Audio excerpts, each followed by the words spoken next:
Siemka, ja jestem Adacho i dzisiaj przychodzę do Was z filmem, który nie jest aż tak poważny, jak może sugerować pierwsza część tytułu. No bo okej, ranking najsilniejszych postaci, przecież wszyscy fani Dragon Balla mają na ten temat jakąś opinię i jak się okaże, że mój ranking nie będzie się zgadzał z Waszym, to w komentarzach rozpęta się burza. To nie jest taki film. Jeśli doczytacie drugą część tego tytułu, to zobaczycie, o co tak naprawdę chodzi. Jest to ranking 20 postaci. Nie mówię tutaj o postaciach w grze, no bo tak, biorę tutaj pod uwagę karty w Dokanie, ale nie musicie grać w Dokana, nie musicie lubić Dokana, nie musicie rozumieć Dokana.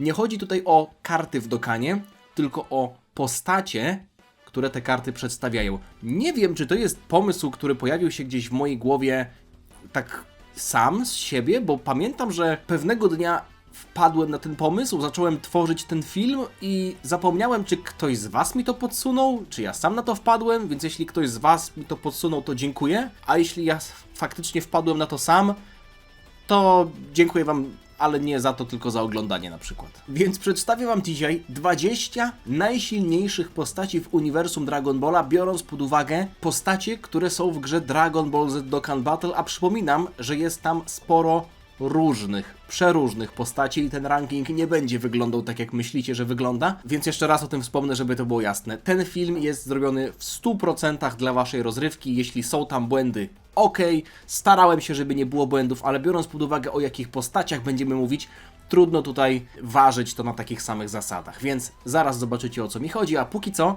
jeszcze kilka słów o Enebie, czyli stronie, na której możecie znaleźć gry, karty podarunkowe, subskrypcje, DLC do gier, punkty do gier, doładowania do różnych serwisów i tak się składa, że do 23 lutego i od 26 lutego do 2 marca do godziny 12 macie możliwość skorzystania z kodu zniżkowego na 8% Lucky 8. Linki do Eneby tradycyjnie macie w opisie, sprawdźcie, czy nie ma tam czegoś dla Was. Cały czas są jakieś nowe oferty, więc może akurat będzie tam gra, na którą obecnie polujecie.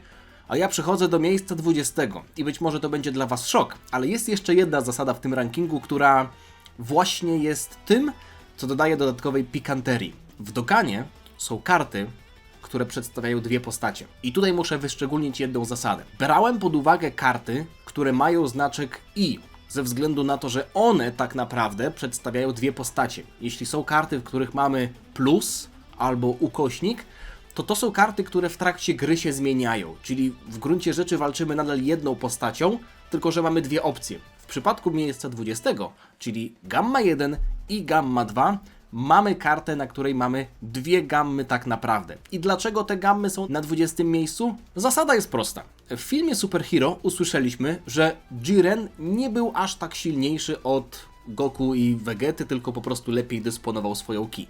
Więc biorąc pod uwagę, że Jiren nie był aż tak silniejszy od tamtych wersji Goku i Vegety, a w filmie Super Hero padły słowa, że Goku i Vegeta, a w zasadzie gammy, są na poziomie Goku i Vegety, a Super Hero dzieje się po sadze Granoli, naturalnie to sprawia, że gammy, które walczą razem, no muszą być też silniejsze niż Jiren. Staram się tutaj trochę usprawiedliwić to, dlaczego Jiren nie znajdzie się na tej liście, bo był na miejscu tutaj u mnie przynajmniej 21. Ta lista idzie trochę dalej, tak naprawdę do 26 miejsca, bo wymieniłem sporo kart, które potem ułożyłem, ale stwierdziłem, że zamknę się w 20. Także Gamma 1 i Gamma 2. Idziemy krok dalej. Orange Piccolo na miejscu 19. Orange Piccolo tak naprawdę jest kartą, która pojawia się tylko i wyłącznie po transformacji, ale można nią grać, więc jest tutaj też brany pod uwagę. Orange Piccolo przyjął wiele ciosów od Gammy 2. I wyobraźcie sobie sytuację, że w tamtej scenie, którą Wam teraz pokazuję, też Gamma 1 bije Piccolo po brzuchu. Czy myślicie, że zrobiłoby to jakąś różnicę? Nie, myślę, że nie. Więc Orange Piccolo był silniejszy od dwóch gamm jednocześnie. Więc to on znajduje się na miejscu 19. No a naturalnie na miejscu 18 znajduje się ktoś, kto w bezpośredniej walce Piccolo pokonał, czyli Cell Max. I tutaj kwestia, która musi zostać powiedziana. Oficjalnie zostało powiedziane, że Cell Max nie był dokończony. Gdyby był dokończony, byłby silniejszy niż Broly.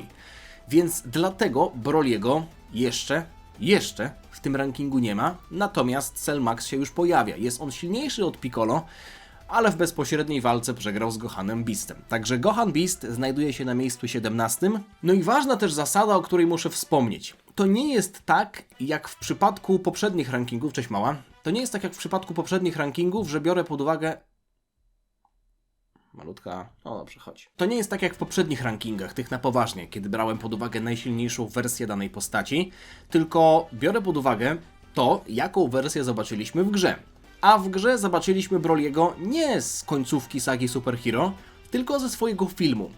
Tyle, że nadal uważam, i tutaj możecie się ze mną nie zgadzać, że tamten Broly w pełnej mocy, który walczył z Gogetą, jest nadal silniejszy niż Gohan Beast. Uważam tak dlatego, że jeśli mielibyśmy do tego dodać jakieś wytłumaczenie, to tak na dobrą sprawę od filmu z Brolym do momentu, kiedy Broly trenował na planecie Birusa, Broly przez dużą większość czasu był na swojej planetoidzie, gdzie nie mógł trenować, można powiedzieć, że nawet jego forma spadała, no bo przez 40 lat przebywania na planetoidzie Vampa jakkolwiek się ruszał, no wiadomo, tam musiał też walczyć o jedzenie, musiał jakoś dbać o Chilai i Lemo, ale umówmy się, że wtedy nie trenował, więc ten trening na planecie Birusa nie był aż tak długi i Broly przez większość czasu obserwował.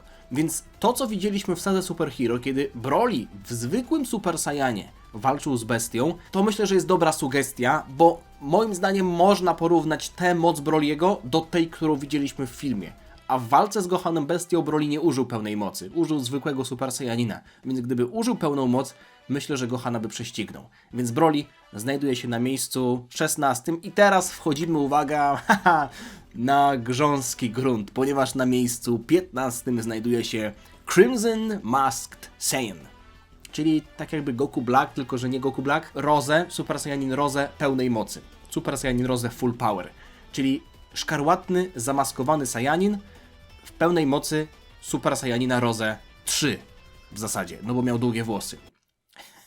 Jak nie nadążacie, to pozwólcie, że wam go tutaj pokażę. Jeszcze raz. W anime Super Dragon Ball Heroes ten pan, którego imienia powtarzać nie będę, bo nie chcę, żeby ten film trwał 2 godziny. Jakbym miał za każdym razem mówić jego imię, to... Walczył z Goku w Ultra Instynkcie i Blue Vegetą w tej formie kontrolowanego berserka. Po ich specjalnych treningu. Był przytłoczony przez tę dwójkę, ale po włączeniu pełnej mocy, czyli tej wersji, o której tutaj mówimy, przytłoczył Vegetę bez żadnego problemu. Poza tym walczył też z Gogetą Blue. Trochę przegrywał, ale to też była kwestia tego, że Gogeta potem wyeliminował jego możliwość regeneracji, więc nie przegrywał aż tak bardzo jak Broly z Gogetą Blue. Dlatego ląduje on wyżej niż Broly. No i tak mi wyszło, jest to szalone, ale tak mi wyszło, że na miejscu 14 znajduje się Champa, a na miejscu 13 znajduje się Beerus, który oczywiście coś tam się rusza bardziej niż Champa, więc jest od niego silniejszy. I nie liczę tutaj postaci w dokanie pokroju Beerusa w stroju Monaki, czy Beerusa w piżamie. Beerus to Beerus. Tutaj już dalej, idąc do miejsca 12, sięgam do mangi Dragon Ball Super i mimo tego, że są to słowa, które mogą być bardzo różnie interpretowane, to nadal padły w mandze. A są to słowa Shina, tyczące się Vegito Blue, którego moc, słowami Shina, mogła być nawet wyższa niż moc Beerusa. I ja wiem, że obecnie Beerus trenował Vegetę, widzieliśmy go w sadze Moro, bla bla bla. Tylko że to nie jest Beerus, którego widzimy w dokanie. Ostatni Beerus, którego widzimy w dokanie, to jest Beerus ze swojej sagi, z początków Dragon Balla Super, z Battle of Gods, jeszcze Dragon Balla Z w zasadzie Battle of Gods. Okej, Shin może nie znać pełnej mocy Beerusa, no ale to autor powiedział tak naprawdę, a nie Shin. Więc Vegito Blue jest wyżej niż Beerus, a biorąc pod uwagę to, że Gogeta, którego moc pewnie byłaby na równi z Vegito, scalił się później, czyli był wynikiem Goku i Vegety, którzy byli silniejsi, musi być wyżej. To nie jest stryczek w stronę fanów Vegito, to jest kwestia po prostu tego, że Gogeta był wynikiem dwóch silniejszych Goku i Vegety niż w przypadku sagi Zamasu. No i teraz trzymajcie się swoich poręczy, ja nie mogę, bo siedzę na taborecie, więc nie mogę tego zrobić, ale ja już się z tą informacją oswoiłem, więc z taboretu nie spadnę. Na miejscu 10, otwieramy wielką dziesiątkę, znajduje się, brzmiący mimo wszystko dość niepozornie, Super Saiyanin Camber w formie Ozaru, czyli złota małpa Camber. Tak się składa, że jeśli zerkniemy na początek sagi tej pierwszej, tym Prison Planet, więzienna planeta, Super Dragon Ball Heroes, Super Saiyanin Camber Ozaru walczył na równi z Vegito Blue w Kaiokenie. Vegito Blue w Kaiokenie. Super Saiyanin Camber Ozaru walczył z nim na równi. Nie jestem w stanie dać Cambera niżej.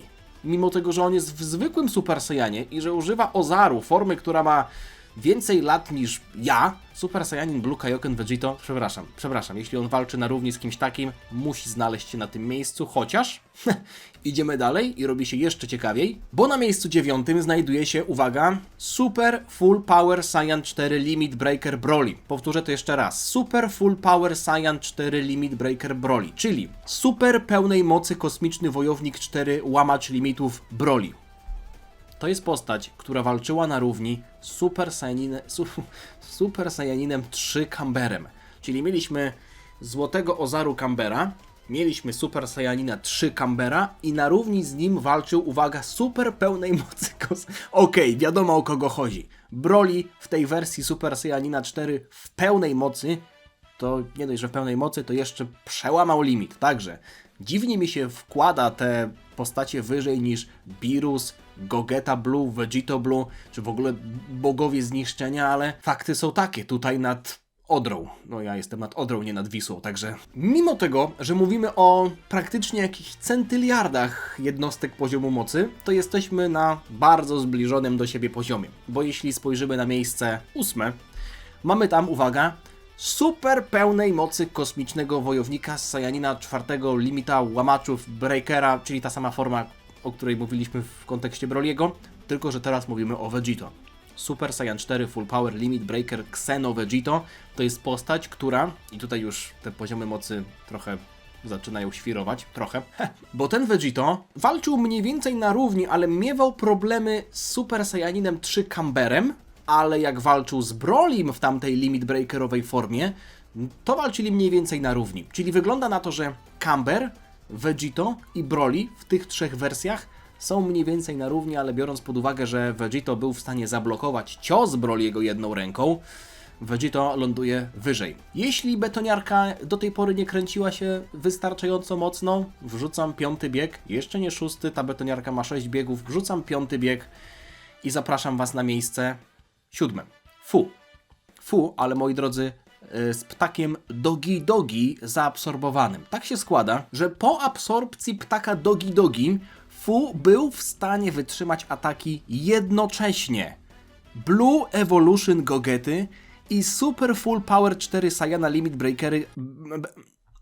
prawie się ugryzłem w język. I Super Full Power Saiyana 4 Limit Breakera Xeno Gogety. A po włączeniu swojej pełnej mocy nawet sprawił, że się rozcalili. Blue Evolution Gogeta i Limit Breaker 4 Gogeta atakowali Fu jednocześnie i Fu sobie z tego nic nie robił. Zasłużone 7. miejsce, chociaż to jest nadal tylko 7. miejsce. I wiecie, co jest dla mnie największym szokiem? Że jak tak sobie robiłem tę listę, myślę sobie, wow, to będzie lista, na której nie będzie Goku? No bo mamy Ultra Instinct Goku, który jest pewnie też w okolicach Jirena, który się ledwo nie załapał, no to mówię, kurde, no będą fuzje, ale nie będzie samego Goku. Nic bardziej mylnego. Nic bardziej mylnego. Twórcy zadbali o to, żeby Goku miał absolutnie najsilniejszą formę spośród wszystkich śmiertelników i jest to forma z mocą drzewa wszechświata zaabsorbowaną do Super Saiyanina Blue. Brzmi niepozornie jak jakaś forma działkowicza. Moc drzewa? Chłopie, co on stał się jakąś jabłonką? Absolutnie nie. Pochłonął moc wszechświata i w tej formie pokonał właśnie tego Fu, o którym przed chwilą mówiliśmy. No, 6. miejsce zasłużone. Następnie są miejsca, które myślę, że można byłoby w pewnym sensie dać nawet niżej, ale stwierdziłem, że dam tutaj pewnego rodzaju zabezpieczenie sobie. No bo mówimy tutaj o aniołach. I tak, na miejscu 5. znajduje się Margarita, którą lubię nazywać Margaritą albo Capricciosą, czyli anioł 11 wszechświata. Na miejscu 4. znajduje się Whis, na miejscu 3. znajduje się Vados. Bazuje to tylko i wyłącznie na tym, że Vados kiedyś powiedziała, że jest silniejsza od Whisa, a Whis powiedział, że to było dawno temu, teraz pewnie jest inaczej. Jest to kwestia wolna do interpretacji. Także anioły, wiadomo, że są też niżej chociażby te anioły niż Daishinkan, no a Zeno jest najsilniejszy, chociaż jego mocy raczej nie powinniśmy mierzyć w kontekście jednostek mocy. I Hearts, który wypowiadał się na temat Fu, którego zagrożenie porównał do Zeno, myślę, że tutaj właśnie mówił o zagrożeniu tyczącym się umiejętnościami, a nie stricte poziomem mocy. W sensie Zeno jest nadal silny, ale nie chcę tutaj wrzucać tego Fu wyżej niż anioły, bo to już byłoby granie na czutkę. O ile większość tego rankingu to nie jest granie na czutkę, ale tak jak powiedziałem, miejsce 5, miejsce 4, miejsce 3 to są anioły. Przechodzę do miejsca drugiego i na miejscu drugim znajduje się dość stara karta, ale tak naprawdę przedstawiająca jedną z najsilniejszych kombinacji. Bo nie mówimy o jednej postaci, tylko o dwóch. Beerus i Whis. No okej, Beerus być może jest na miejscu 13, ale biorąc pod uwagę, że mamy konflikt między Whisem a Vados, którzy są mniej więcej na podobnym poziomie, Vados może być faktycznie kiedyś była silniejsza, teraz może być Whis silniejszy. Uznajmy, że Vados może być nieco wyżej, ale nadal różnica jest mała. No to jeśli do tego dodamy Beerusa, to myślę, że on będzie tym czynnikiem, który sprawi, że Whis będzie już w kombinacji z Beerusem silniejszy niż Vados. Także Whis i Beerus znajdują się na miejscu drugim. No i tutaj myślę, że mogę przejść do wyróżnień. A w zasadzie do jednego wyróżnienia, czyli Aralka. Arale Norimaki. Tak się składa, że w Dokanie jest kilka kart Arale, ale myślę, że jest jedna, która jest nieco silniejsza. Arale i Goku. Jeśli mamy 1 000 000, to to jest mniej niż 1 + 1, więc tak, to jest wyróżnienie. I jak myślicie, kto jest najsilniejszą postacią w uniwersum, jeśli bierzemy pod uwagę karty w Dokanie? Podpowiedź: jest to nadal crossover między jakąś serią, grą, nie będę wam mówił, macie kilka sekund, żeby napisać to w komentarzu. Myślę, że już wiecie. No bo jeśli mamy na drugim miejscu Beerusa i Whisa, a fuzja nie jest tylko dodaniem mocy, jest ich pomnożeniem, no to na miejscu pierwszym musi znaleźć się fuzja między Beerusem a Whisem, czyli Wirus, postać z Dragon Ball Fusions, postać, która swego czasu była nawet użyteczną kartą, muszę przyznać, te czasy już dawno minęły, ale nie wyobrażam sobie, żeby fuzja Anioła i Boga Zniszczenia, okej, to nie jest fuzja ani Potar, ani Taniec fuzji, tylko za pomocą tej opaski, więc może mnożnik nie byłby aż tak duży, ale nie wyobrażam sobie, żeby taka fuzja nie była najsilniejszą postacią spośród tych wszystkich, które mamy do dyspozycji w Dokanie. Dziwny film? Wiem, więc jeszcze raz dziękuję komuś, albo mojemu głosowi w głowie, który podpowiedział mi, jakby zaproponował taki temat filmu. Mam nadzieję, że wam się podobało. Przepraszam, jeśli ktoś liczył, że to będzie nieco bardziej poważne, chociaż, tak jak mówiłem, nie musicie w ogóle znać Dokana albo lubić tej gry, żeby dobrze się bawić przy oglądaniu tego filmu.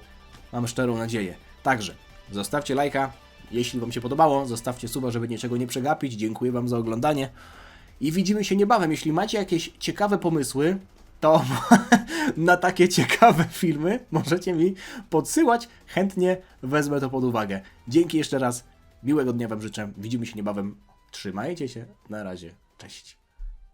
Dziana.